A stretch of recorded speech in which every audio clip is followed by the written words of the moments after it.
अवधूत चिंतन श्री गुरुदेव दत्त स्वामी महाराज की जय. दत्त भक्तो नमस्कार. मी सदानंद आडकर, सेवेकरी, गाणगापूर. गुरुचरित्र या ग्रंथामध्ये महाराजांच्या अनेक लीला आल्या आहेत. अशा काही लीला आहेत की जे वर्णन करत बसलं तर कित्येक वेळा त्याचा वेळ सुद्धा पुरणार नाही. असे महाराजांचे अनेक कथा चमत्कार गुरुचरित्रामध्ये आलेले आहेत. लाखो दत्त भक्त गुरुचरित्राचं वाचन करतात. परंतु गाणगापूर क्षेत्रामध्ये नरसिंह सरस्वती स्वामी महाराज हे अव्यक्त रूपाने वास्तव्य करतात, अदृश्य रूपाने वास्तव्य करतात म्हणून त्यांचं वचन आहे. त्या वचनाप्रमाणे साधारण महाराज असतानाचा काळ होता, त्यावेळेची एक सत्य घटना घडली. बहुतेकांना ती माहिती पण आहे, परंतु लोकांनी ते आवर्जून ऐकावे म्हणून या ठिकाणी परत ते गोष्टी रूपाने या ठिकाणी थोडक्यात कथन करतो की महाराज ज्या वेळेला गावामध्ये निर्गुण मठामध्ये राहत असत आणि संगमावर अनुष्ठानासाठी येत असत, त्यावेळेला वाटेमध्ये एक शेत आहे, जे एका गरीब शेतकऱ्याचं शेत आहे. त्या ठिकाणी ते विश्रांती घेत असत. आजही तो विश्रांती कट्टा म्हणून त्या ठिकाणी पायवाटेनी जे भक्त जातात, जे वाटेनी महाराज गाणगापूर क्षेत्रात असताना चालत जात होते संगमावर, तिकडून चालत येत असत आणि मध्ये तो कट्टा आहे. म्हणजे साधारण इकडं 2 किलोमीटर, इकडं 1.5 किलोमीटर मध्ये तो विश्रांती कट्टा आहे. या ठिकाणी त्या गरीबाचं शेत होतं. तो गरीब शेतकरी देखील अत्यंत मनोभावाने महाराजांना प्रार्थना करत असे आणि प्रत्येक वेळेला महाराजांना प्रार्थना करून साष्टांग नमस्कार करीत असे. महाराज ते बघत असे. दत्तगुरु महाराज नरसिंह सरस्वती आवर्जून ते बघत असत, पण काही न बोलता ते जात असत, येत असत, संगमावर जात असत, निर्गुण मठामध्ये येत असत. परंतु एक दिवस महाराजांनी असं म्हणले की बहुतेक याच्या मनामध्ये माझ्यासाठी काहीतरी माझ्याकडे मागायचं आहे, परंतु हा बोलत नाही आहे. तो बोलत नसे, कारण प्रत्यक्ष नरसिंह सरस्वती महाराज यांच्याकडे मी कसं मागू, काय मागू, पण त्याच्या मनामध्ये मात्र भाव होता की महाराजांनी आपल्याला आशीर्वाद दिला तर खूप काय आपल्याला मिळण्यासारखं आहे. आणि हीच दृढ भक्ती, हीच श्रद्धा कष्ट करत होता, महाराजांच्या ठिकाणी भाव ठेवत होता. आणि शेवटी महाराजांनी त्याला विचारलं, काय रे, मी रोज येतो जातो, तुम्हाला साष्टांग नमस्कार घालतो, तुझ्या मनामध्ये काहीतरी आहे ते तुम्हाला आवर्जून सांग.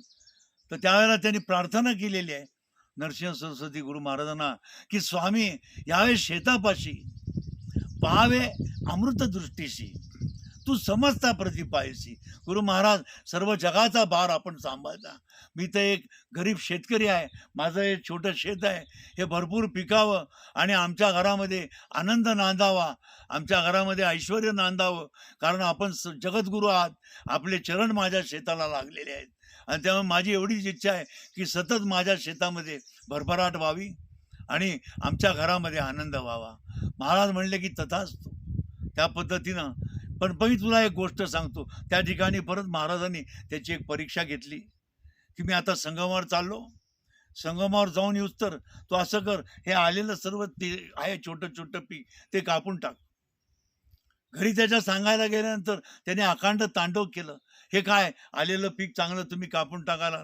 ते म्हणले नाही, गुरु वाक्य मज काम देणू. लक्षात घ्या, गुरु वाक्य मज काम देणू, मनी नाही अनुमानू, सिद्धी पावणारा आपण श्री नरसिंह सरस्वती. प्रत्यक्ष जगद्गुरू होते, त्यामुळे त्यांनी सांगितल्याप्रमाणे त्यांनी ताबडतोब शेत कापलं. महाराज परत संगमावरून गावात जाताना त्या विश्रांती कट्ट्यावर बसतात. त्यांनी सांगितलं, महाराज आपल्या आज्ञेने मी सगळं शेत कापून टाकलं. अरे म्हणले, मी सहज तुला चेष्टेने म्हणलो, तू खरोखरच कापून टाकलं. असू दे म्हणले, तुझ्या मनात जर भक्ती असेल, दृढ भाव असेल तर तू काळजी करू नको, तुला आनंद होईल, तुझ्या शेतामध्ये उत्तम पीक येईल. आणि त्याच पद्धतीनं तसा नंतर पुढे चमत्कार झाला. ही सत्य कथा आहे. अध्याय गुरुचरित्र अध्याय 48 मध्ये आपण सर्वजण वाचलेली असेल, वाचत आहात, न वाचल्यास परत एकदा वाचावी. आणि ही सत्य घटना घडलेली. महाराजांनी सांगितलं, तू काही काळजी करू नको. त्याच्यानंतर फक्त 8च दिवसांनी अतिशय म्हणजे थंडी पडली. त्या थंडीमध्ये त्या सर्व लोकांच्या आलेला पिकांचा नाश झाला. परंतु त्या ठिकाणी त्या गरिबाचं जे शेत होतं ते अतिशय उत्तम प्रकारे पिकून त्या शेतातूनच मग नंतर संपूर्ण गाणगापुरातील सर्व भाविकांना, भक्तांना, जनांना, ग्रामस्थांना तिथूनच धान्याचा पुरवठा झाला. ही कथा अध्याय 48 मध्ये आलेली आहे. गुरुचरित्र हे दत्तगुरू महाराजांचं साक्षात आपणा सर्वांना माहिती आहे की 5वा वेद म्हणूनच हे आहे सगळीकडे ख्याती त्याची. तर आपण देखील मनोभाव आहे परत एकदा आपल्याला विनंती करायची की आपण करा, सर्व करा, पण आपल्या ठिकाणी जो भाव ठेवतो, आपल्या ठिकाणी कुठल्याही पद्धतीनं दत्त महाराजांच्या भक्तीमध्ये संशय ठेवू नका. कुठल्याही देवाची भक्ती करताना अर्थात संशय नसावा, कारण संशय असला की संशयाने काही कार्य साध्य होत नाही.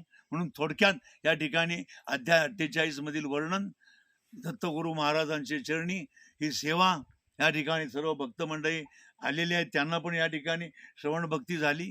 आपणही सर्वांनी शक्यतो आचरण करावे, कारण गुरुचरित्र म्हणजे आचरण ही व्याख्या एकदम सत्य आहे. ह्याच्यामध्ये कुठल्याही पद्धतीनं संशय आणू नये आणि कुठल्याही पद्धतीनं त्या ठिकाणी आपण संशय धरून उपासना करू नये, ही सर्व दत्तभक्तांना विनंती करून माझे दोन शब्द दत्तगुरूंचे चरणी अर्पण करतो.